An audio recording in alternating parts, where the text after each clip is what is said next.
I'm Mike. I'm Jason. This is Snake Envy. So as we've been talking about here the last couple of weeks, brumation is over. Breeding season is officially upon us.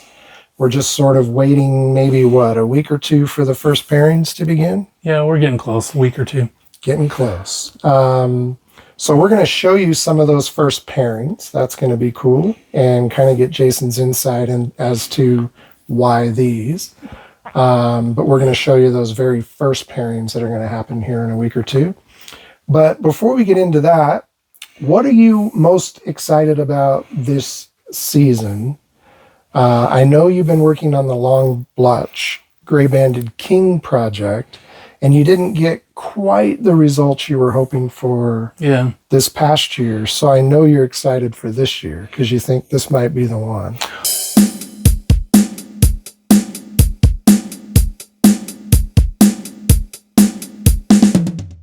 Well, and it may not even happen, but Right. but like as variant as those two clutches were, I mean, there was 22, 23 eggs. I got 20 babies, lost 3, and lost a few that didn't thrive. But they were so variable. I'm there's going to be some of the same. But I bet there's some new looks. There's going to be some new looks that pop out probably. Super excited about that. What else? What's got you psyched about this year? This is one I have, and I have a trio, and it's bull snakes. I bred a Kankakee to a Trumbauer hypo, and I'm gonna breed those siblings back, and they're all black on top. All those blotches are black. Wow. So I'm expecting some really, really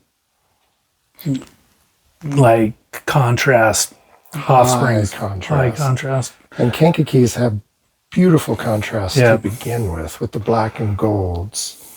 And how are your bumblebees coming along? Where you're working on yellow bulls to Kankakees? Yep, and last year there was progress, but it's not quite. They didn't do well, and it was probably just a fluke thing. But so I didn't get a lot of eggs last year. Yeah, so we had some infertility issues with that clutch. We only got 1 clutch. We should have 2 this year. I'm expecting some really good results. Anything else? Let me show you this bumblebee from last year real quick. And this is the one from last year.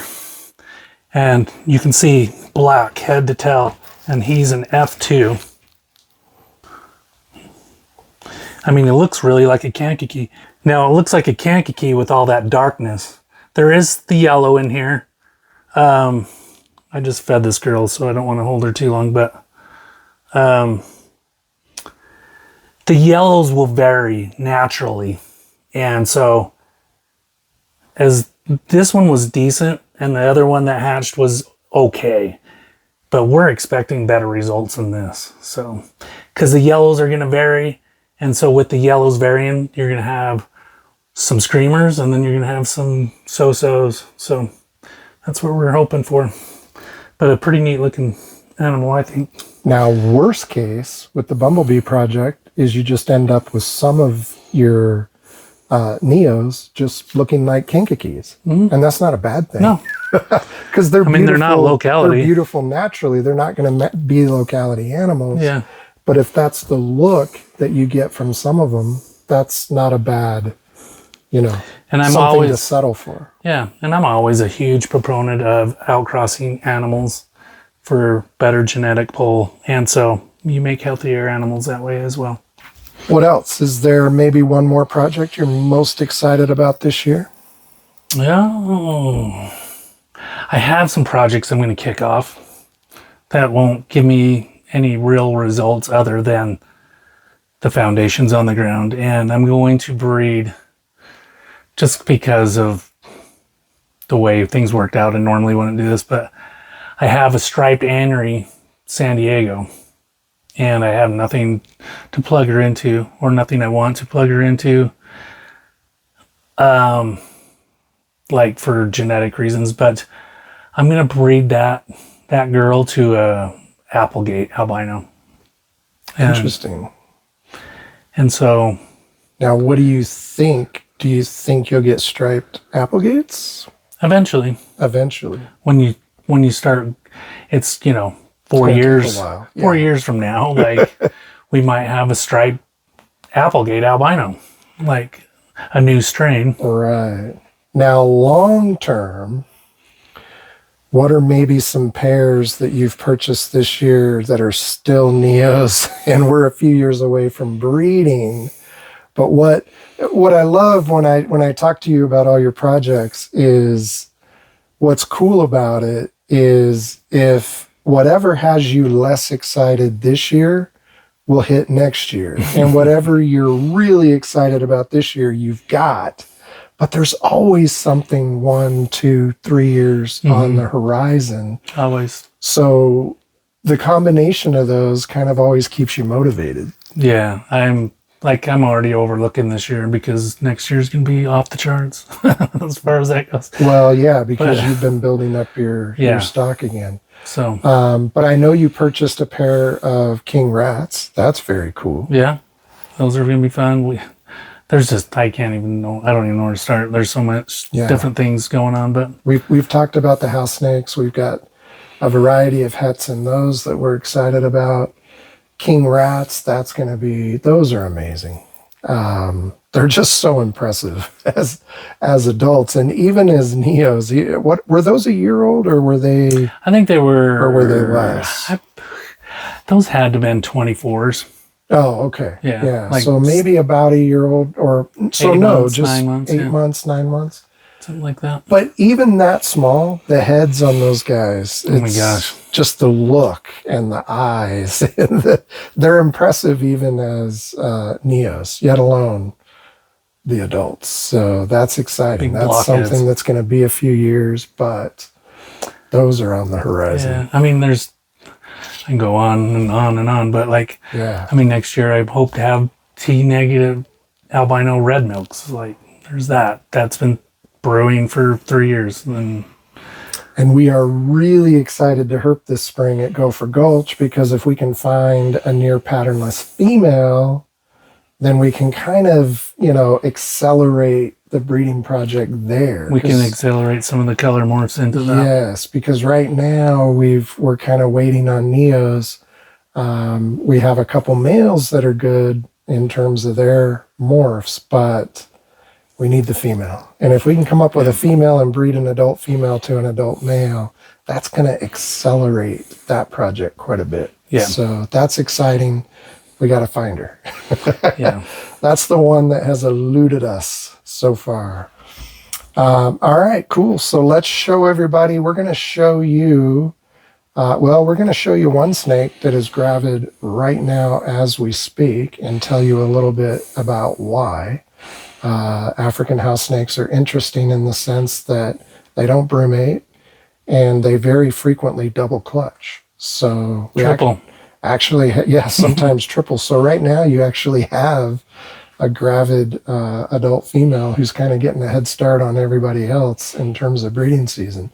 We'll show you her, and then we're going to show everybody maybe the first 3 or 4 pairings that you've got planned here for the next week or two. Right on. Let's do it. Let's do it.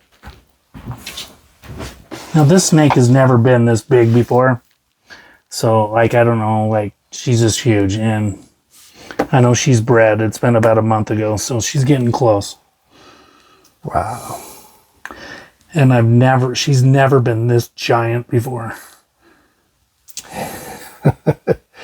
That's exciting. So based on past history with them, how many eggs do you think she might be carrying? Gosh, this time, they've thrown 20 plus before, but this, as big as she is, this could be a 25 or even 30.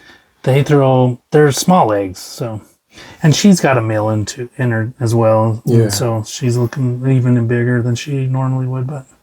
So if you're out there and you're curious about albino house snakes, keep an eye out. We're going to have babies soon. All right. So generally speaking, every year it's kind of the milks and then the kings. Those are the species that are typically going first, and then gophers behind those. Is that normally how it goes? Yeah. I mean, and certain species of milk snakes will go later than others. But Okay. these North American milks go pretty quick. I have some pale milks and some red milks that I'm going to pair probably the first pairings. Yep. All right. Let's take a look. This is a boy. This is actually a male. This is a pale milk. We'll show you some other ones too, but these are the females. Let's see. Here's one. And where is this particular subspecies found in the wild? This is kind of the north Midwest. This is a Nebraska animal, Cherry County, Nebraska. Probably the most common locality in this species. But these will go pretty quickly in the year. And I mean, we have some red milks. These are het for hypo. Red milks are further east. Yeah, these is like Missouri, eastern Kansas, southern Illinois type areas. They actually go all the way down to Alabama, but here's some of the prettier ones that I'm.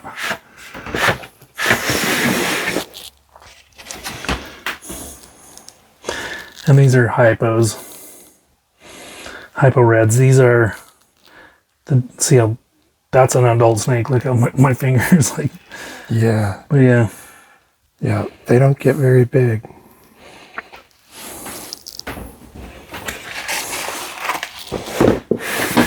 And then this little guy, I'll show you. Oh. This one's kind of neat looking.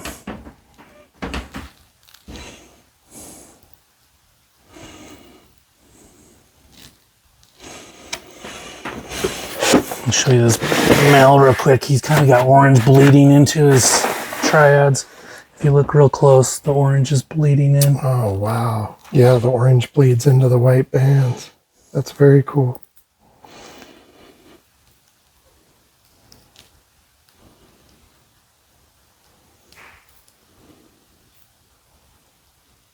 So these groups, these red milks and pale milks will go probably in 2 weeks here. And then what would be immediately after those? The bulls, Great Basin gophers, king snakes. Excellent. Yep. All right. Thank you. Thanks.